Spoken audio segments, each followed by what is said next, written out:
Israel और फिलिस्तीन के बीच जारी युद्ध में अमेरिका के साथ ही हूती और हमास जैसे संगठन भी शामिल हैं।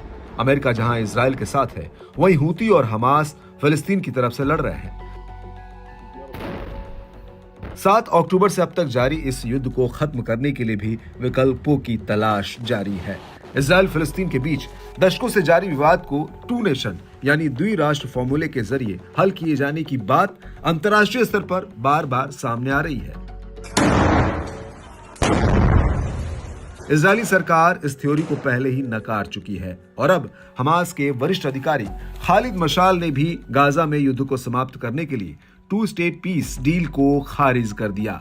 मशाल ने मंगलवार को कुवैती पॉडकास्टर अम्मार तकी द्वारा पोस्ट किए गए एक इंटरव्यू में कहा कि फिलिस्तीनी लोग पश्चिमी यरूशलेम में यहूदियों को कभी भी वैध नहीं करेंगे। हम 2 स्टेट सॉल्यूशन को अस्वीकार करते हैं क्योंकि इसका मतलब है कि आपको एक राज्य का वादा मिलेगा, फिर भी आपको दूसरे राज्य जो कि यहूदी एंटिटी है उसकी वैधता को पहचानना जरूरी है, जो कि अस्वीकार्य है।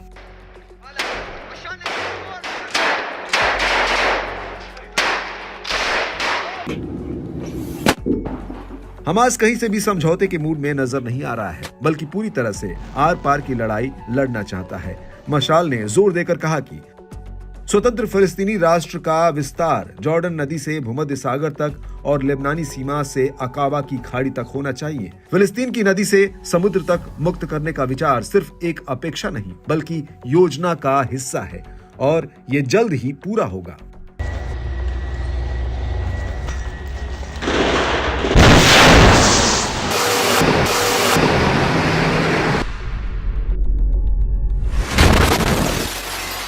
मशाल की ये टिप्पणी तब आई है जब अमेरिकी राष्ट्रपति जो बाइडेन सहित 2 स्टेट सॉल्यूशन के अन्य समर्थकों ने इजरायली नेताओं पर दबाव बढ़ाया है कि वो फिलिस्तीनियों के साथ बातचीत के जरिए शांति समझौता करें।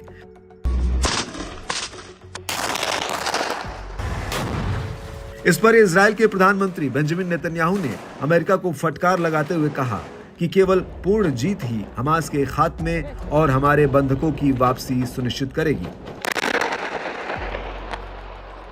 ऐसे में इजराइल और फिलिस्तीनियों के लिए किसी समझौते तक पहुंचना अभी तक असंभव बना हुआ है। जान लेते हैं 2 स्टेट सॉल्यूशन है क्या।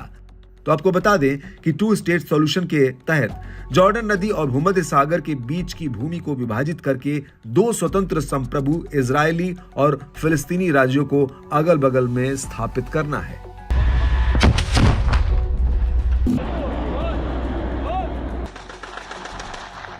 अब जब इजराइल और फिर हमास की तरफ से 2 स्टेट सॉल्यूशन को नकारा जा रहा है, तो ऐसे में दोनों के बीच युद्ध और लंबा खिंचने की आशंका बढ़ रही है, जिसे वैश्विक शांति के लिए भी खतरा माना जा रहा है।